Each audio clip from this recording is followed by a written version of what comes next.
Here are a few ways to work toward Urdhva Dhanurasana. First, if you have trouble getting up into the pose, here are a couple of things you can do.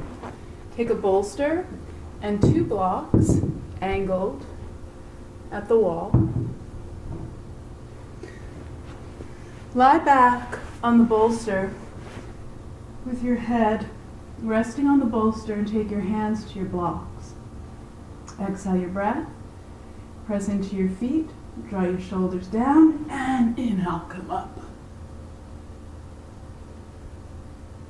And exhale to come down. Another way, the next stage of this really would be to do it without the bolster. So with angled blocks on the wall, lie with your head on the floor. When the head is on the floor, then we'll pause at the crown of the head to integrate from the elbows into the shoulders. So press into your feet, press up onto the crown of your head, draw from your elbows into your upper back, and come up. Exhale, chin to the chest, and come down. Another version of that that's sometimes easier for students is to take a rolled blanket.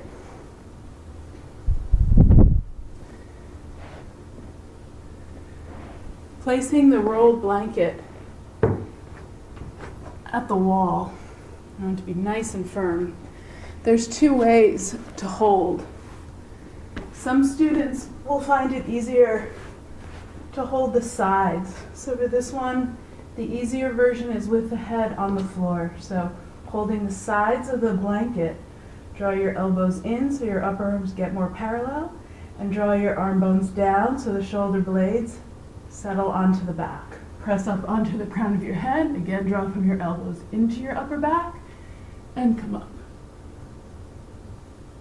Exhale, chin to the chest, and lower down. You can also do it with the arms in the full position. Press up onto the crown of your head, draw from your elbows back, inhale, come up.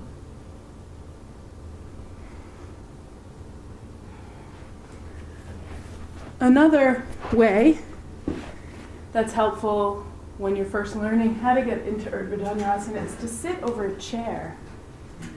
So for this version, take a chair, a little bit away from the wall, sit through the chair, and you slide forward until the bottom tips of your shoulder blades are off the chair. Take your hands to the blanket, either like this or like this. Bend your knees, press into your feet, and come up.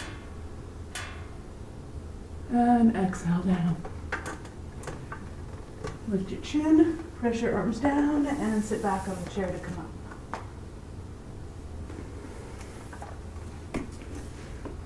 Lastly, here's a way to get a little bit more into the upper back. Turn your chair around. You can place a blanket for comfort over the back of the chair like this. And you'll sit on the chair. You take your heels up the legs of the chair so the toes and the ball ends of the toes are down. And you take your upper arms to the outer back of the chair, the outer back there. Press your upper arms in, lift and open your chest, and the chair should come to the bottom tips of the shoulder blades here. So you press the chair to give you a little bit more lift in the chest, and then you go up and over, keep your heels pressing into the legs, and then you take your hands to the wall. Draw your elbows in and start to walk your hands down the wall, keeping your elbows in and your upper arms parallel as best you can. And then come out, go back, and sit up. So those are some ways to work toward and in Urdhva Dhanurasana.